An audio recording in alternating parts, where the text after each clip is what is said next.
बोलिए शीतला मात की जय। नमस्कार, देवभूमि चैनल में आपका स्वागत है। आज के इस वीडियो में बात करेंगे शीतला माता का पूजन कब करना है, बासोड़ा कब है 2024 में।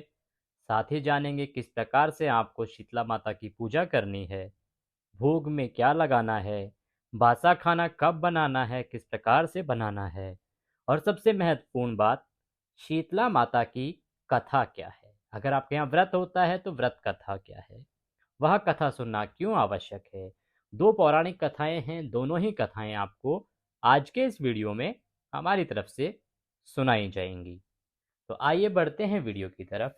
शास्त्रीय मान्यता के अनुसार चैत्र मास के कृष्ण पक्ष की अष्टमी तिथि को बसोड़े की पूजा की जाती है, शीतला माता की पूजा की जाती है। बहुत सारे ऐसे भारतवर्ष के प्रांत हैं जहां पर शीतला सप्तमी को बसोड़ा मनाया जाता है। वो शीतला सप्तमी की पूजा कर, देखिए शीतला माता की जो पूजा है उसके लिए 4 महीने निर्धारित हैं। उन 4 महीनों की अष्टमी तिथि को शीतला माता की पूजा की जाती है। वो 4 महीने हैं: चैत्र, बैसाख, ज्येष्ठ और आषाढ़।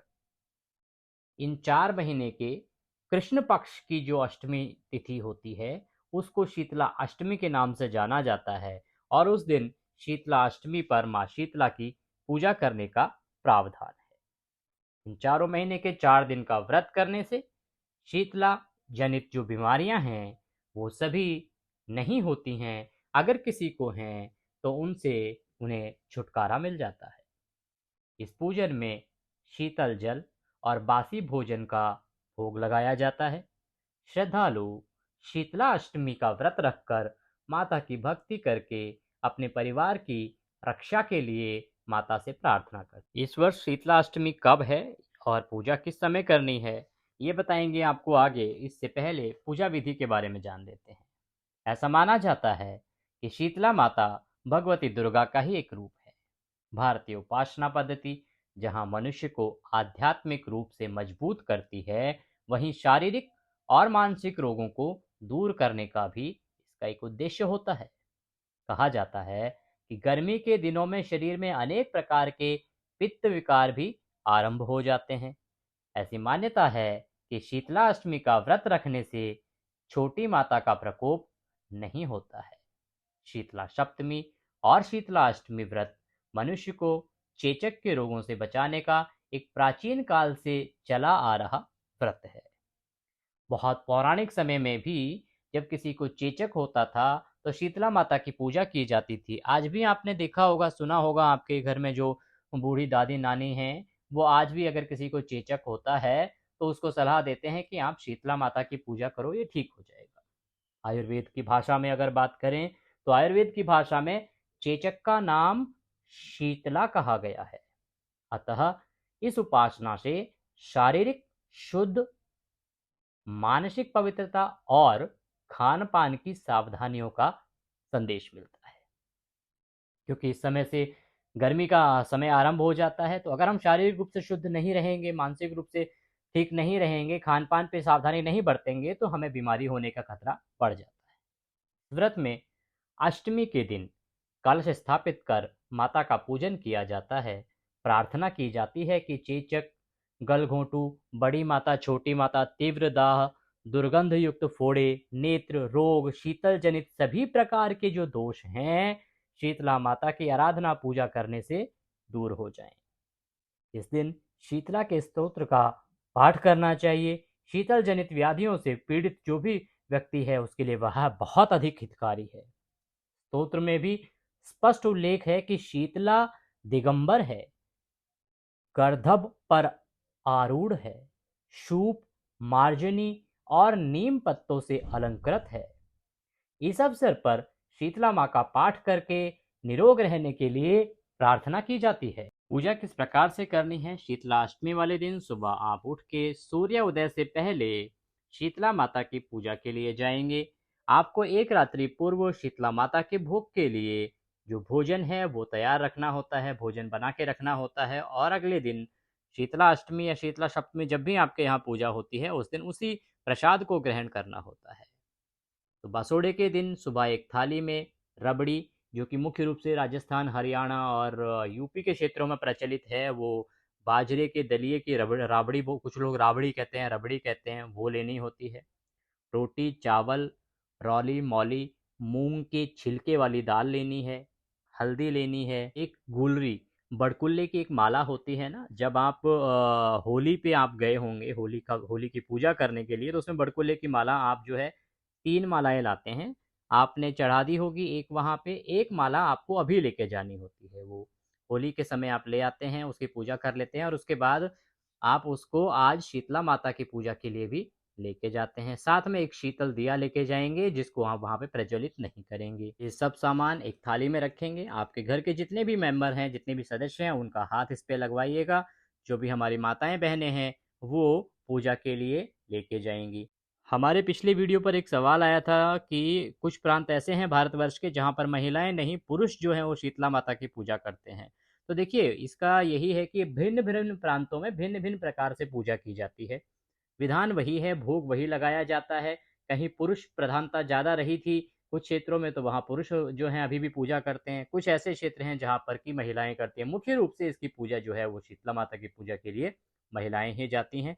पूजा जो है वो सूर्योदय से पहले अवश्य कर लेनी चाहिए। आप पूजा के लिए जाएँ, उसमें थोड़ा-सा लस्सी या फिर छाछ अवश्य लेके जाएँ। उसके बाद जाके आप माँ शीतला को भोग लगाएँगे। भोग लगा के उनकी परिक्रमा करेंगे। परिक्रमा करने के बाद जो भी आप सामग्री आपको हमने बताई है, वो सब वहाँ पे अर्पित करेंगे। शीतला माता से हाथ जोड़ के नमस्कार करेंगे, प्रणाम करेंगे कि हे माँ शीतला, हमने ये जो पूजा आपकी की है, इसमें कोई गलती, कोई त्रुटि, कोई भूल हमसे हुई हो तो उसके लिए हमें क्षमा करें, क्योंकि हम तो आप दया सिंधु हैं और हम आपके दर के भिखारी हैं। हे माँ, हमें कुछ नहीं आता है, जैसी बन पड़ती है वैसी पूजा हम आपकी कर रहे हैं। इसमें कोई गलती, त्रुटि, कोई भूल हुई हो तो हम आपसे कान पकड़ के क्षमा याचना करते हैं, हमें क्षमा करें, इस पूजा को स्वीकार करें और मेरे परिवार पर जो भी बीमारियां या आदि जो भी आपदाएं हैं उन सब का हरण करें। मेरा परिवार सदा निरोगी रहे, किसी प्रकार की परेशानी, बाधा, बीमारी हमारे परिवार को ना घेरे, हमारी रक्षा करें। इस प्रकार से माता को प्रणाम करेंगे और प्रणाम करके अपने घर की ओर प्रस्थान करेंगे। आप लोटे में एक जल लेके आए हैं, उस जल में से थोड़ा सा हिस्सा बाकी आप बचा के लेके जाएंगे, जिसका छिड़काव आपको अपने घर में करना है। इससे वहाँ के जितने भी हानिकारक जीवाणु होंगे वो सभी समाप्त हो जाएंगे और माँ शीतला के आशीर्वाद से आपका घर शुद्ध हो जाएगा, बीमारियों से रहित हो जाएगा। घर आके आप उस जल का छिड़काव करेंगे। बात आती है कि शीतला अष्टमी 2024 में कब है। देखिए, शीतला अष्टमी और शीतला सप्तमी दोनों का ही हम आपको बताते हैं। मुख्य रूप से जो शीतला अष्टमी के दिन जो है बासोड़े की पूजा की जाती है। तो शीतला अष्टमी का जो त्योहार है, बासोड़े के दिन जो आप मनाने वाले हैं, बसोड़ा इस बार है 2 अप्रैल को। 2 अप्रैल को ही शीतला अष्टमी है। चैत्र मास के कृष्ण पक्ष की जो अष्टमी तिथि है, जिस दिन शीतला माता की पूजा होती है, वो 2 अप्रैल को है। कुछ लोग शीतला सप्तमी करते हैं, तो उनके वहाँ शीतला सप्तमी और बासोड़े की पूजा होगी 1 अप्रैल को। पूजा का समय रहता है हमेशा सूर्योदय से पहले। सूर्योदय से पहले ही आपको शीतला माता की पूजा करनी होती है और घर आके आपको जो बासा खाना है उसी को खाना है। कोशिश करें कि आपका परिवार एक समय का जो भोजन है, प्रातः काल का जो नाश्ते का भोजन है, वो वही पुराना बासा खाना खाएं। अगर नहीं खा पाते हैं, क्योंकि आज के समय में बच्चे जो है वो नहीं खाते हैं, तो उनको भी प्रसाद के रूप में सबसे पहला भोजन चाहे थोड़ा ही दें, लेकिन सबसे पहले वही जो शीतला माता के लिए आपने रात्रि को बनाया भोजन है, बासा भोजन है, वही आपको ग्रहण करने को देना चाहिए। पूजा के बाद शीतला माता की कथा का श्रवण अवश्य करना चाहिए। शीतला माता की कथा अगर आपके पास है तो आप उस पुस्तक से पढ़ सकते हैं, अन्यथा हमारे चैनल पर प्रत्येक बासोड़े पर शीतला माता की कथा सुनाई जाती है। आज के इस वीडियो में भी आपको आगे शीतला माता की कथा सुनाई जाएगी। आइए शीतला माता की कथा आरंभ करते हैं। शीतला माता की कथा सुनने के लिए आप शांत चित्त होकर, एकाग्र चित्त होकर बैठ जाएं और शीतला माता के चरणों में अपने मन को लगाएं, अपने ध्यान को लगाएं और कथा सुनना आरंभ करें। शीतला अष्टमी कथा इस प्रकार है। एक बार एक राजा के इकलौते पुत्र को शीतला अर्थात चेचक निकली। उसी के राज्य में एक काछी पुत्र को भी शीतला निकली हुई थी। काछी परिवार बहुत गरीब था, पर भगवती का उपासक था। वह धार्मिक दृष्टि से जरूरी समझे जाने वाले सभी नियमों को बीमारी के दौरान भी भली भांति निभाता था। घर में साफ सफाई का विशेष ख्याल रखता था। नियम से भगवती की पूजा होती थी। नमक खाने पर पाबंदी थी। सब्जी में न तो छौंक लगता था और न कोई वस्तु भूनी तली जाती थी। गरम वस्तु न वह स्वयं खाता था, न शीतला वाले लड़के को देता था, अर्थात जिसको चेचक हो रखा था उसको भी नहीं देता था। ऐसा करने से उसका पुत्र शीघ्र ही ठीक हो गया। उधर जब राजा के लड़के को शीतला का प्रकोप हुआ, तब उसने भगवती के मंडप में शतचंडी का पाठ शुरू करवा रखा था। रोज हवन व बलिदान होते थे। राजपुरोहित भी सदा भगवती के पूजन में मग्न रहते थे। राजमहल में रोज कड़ाही चढ़ती, विविध प्रकार के गर्म स्वादिष्ट भोजन बनते, सब्जी के साथ कई प्रकार के मांस भी पकते। इसका परिणाम यह होता कि उन लजीज भोजनों की गंध से राजकुमार का मन मचल उठता। वह भोजन के लिए जिद करता। एक तो राजपुत्र और दूसरे इकलौता, इस कारण उसकी अनुचित जिद भी पूरी कर दी जाती थी। इस पर शीतला का कोप घटने के बजाय बढ़ने लगा। शीतला के साथ उसे बड़े बड़े फोड़े भी निकलने लगे, जिनमें खुजली व जलन अधिक होती थी। शीतला की शांति के लिए राजा ने जितने भी उपाय किए, कराता गया, शीतला का प्रकोप उतना ही बढ़ता गया, क्योंकि अज्ञानवश राजा के यहाँ सभी कार्य उल्टे हो रहे थे। इससे राजा और अधिक परेशान हो उठा। उसकी समझ में नहीं आ रहा था कि इतना सब होने के बाद भी, इतने प्रयास के बाद भी शीतला का प्रकोप शांत क्यों नहीं हो रहा है। एक दिन राजा के गुप्तचरों ने उन्हें बताया कि काछी पुत्र को भी शीतला निकली थी, अर्थात चेचक हुआ था, पर वह बिल्कुल ठीक हो गया है।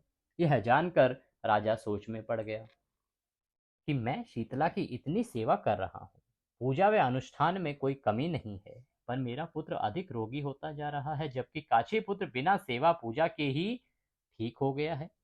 इसी सोच में उसे नींद नहीं आई। श्वेत वस्त्र धारिणी भगवती ने उसे स्वप्न में दर्शन देकर कहा, हे राजन, मैं तुम्हारी सेवा अर्चना से प्रसन्न हूँ, इसलिए आज भी तुम्हारा पुत्र जीवित है।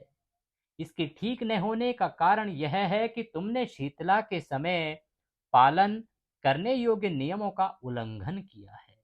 तुम्हें ऐसी हालत में नमक का प्रयोग बंद करना चाहिए। नमक से ही रोगी के फोड़ों में खुजली होती है।